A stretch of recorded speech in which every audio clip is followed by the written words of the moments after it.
My name is Elizabeth, and today we're going to be talking about if technology should be given to children.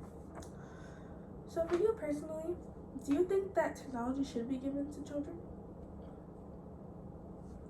Depending on what your answer is, yes or no, it may or may not change by the end of this video. But before we get started, we're going to do a quick overview of what we're going to be talking about.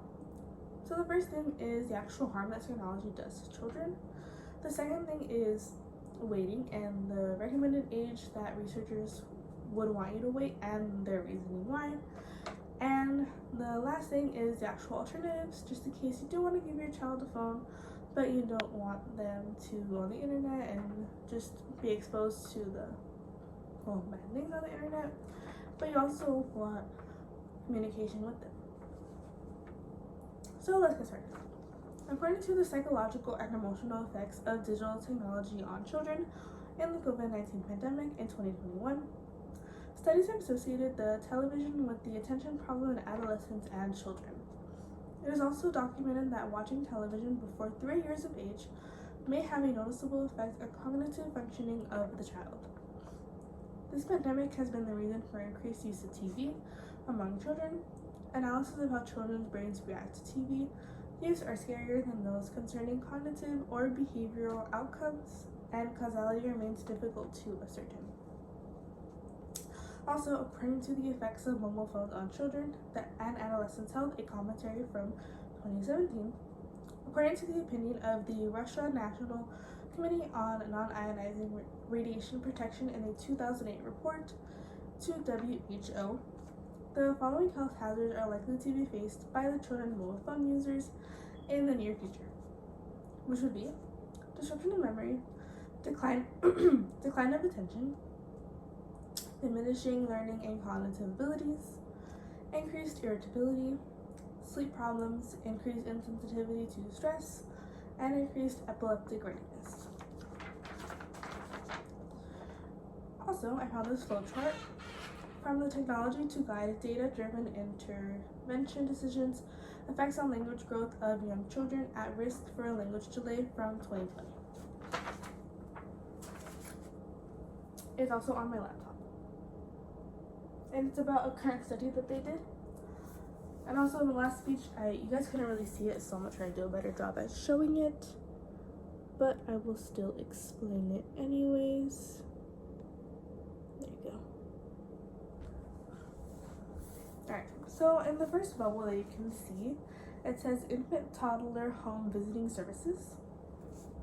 And there's two arrows to two different bubbles. And the first one was mod-guided decision making, and the second one is self-guided decision making, which both led to parent use of evidence-based practices with their child, PC Talk, which was their current study, which moved on to short-term growth in children's expressive communication, ECI, which both led to long-term gain in children's growth on norm reference language assessment, PLS, which after that did become their current study, which I found to be really interesting.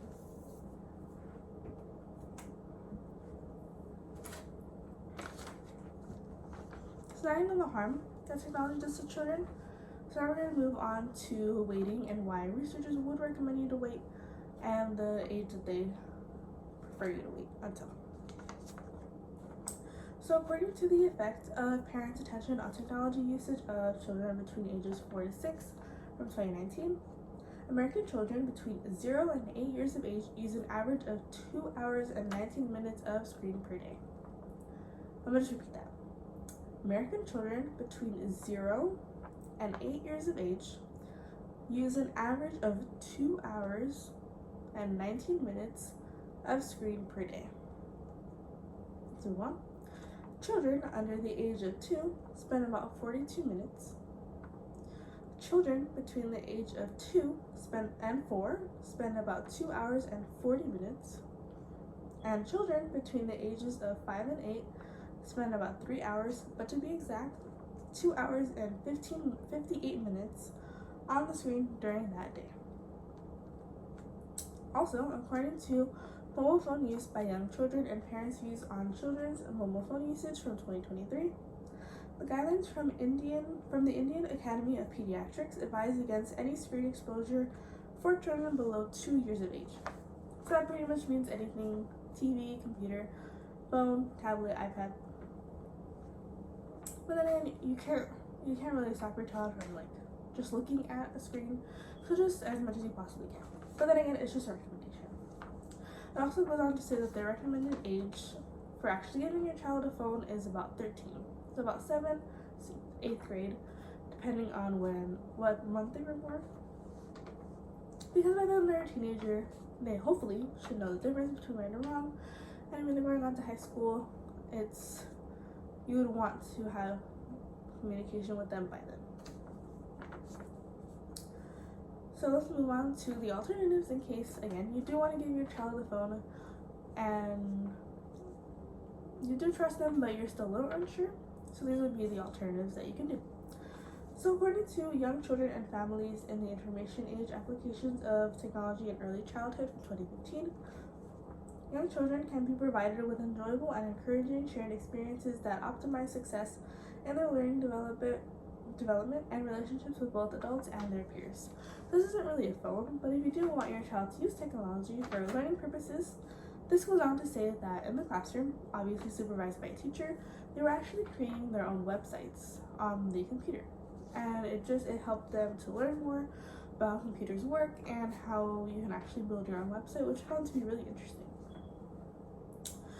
But actual alternatives when it comes to phones could be a flip phone, so they can only call and text. And another thing would be a burner phone, which I don't really know too much about, but that would be pretty cool. And another really big thing that I do see a lot of parents doing, there's a certain app, depending on what phone you have. I actually have it on my laptop. So I didn't mention it in the last speech, which I do apologize for. Just give me 1 second.